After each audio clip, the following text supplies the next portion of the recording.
Naam bana, ujambo na karibu sana mtazamaji wa Bongo Super Media.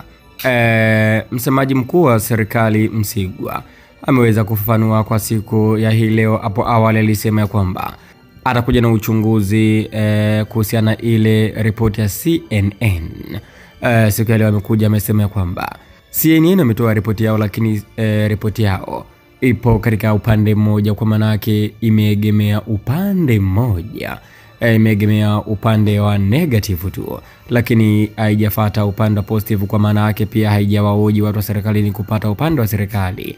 Kwa hivyo wao wameegemea upande mmoja. Kwa hivyo katika misingi ya habari, CNN hawajafuata misingi ya habari, kwa sababu taaluma ya habari inafundisha story iwe balanced.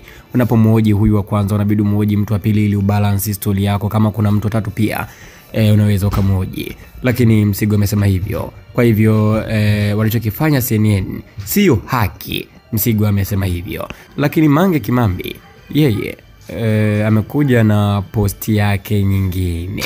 Amemposti huyu bwana Larry Madowo na kuandika maneno haya: Man of the hour Larry Madowo. Aibu ni kwamba ameshindwa kupinga any detail ya kwenye ripoti ya CNN.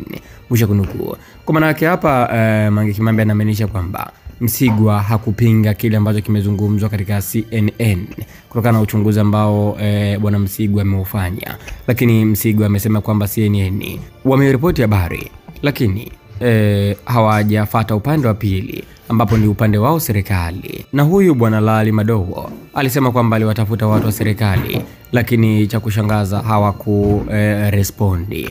Msigwa amesema kwamba CNN hawajafanya sawa. Wewe maoni yako ni yapi? Je, unaungana na kauli ya Msigwa kwamba CNN hawajafanya sawa, hawajafanya kama taaluma ya habari inavyosema, ama walikuwa sawa tu? Maoni yako ni muhimu sana, andika hapo katika sehemu ya comment.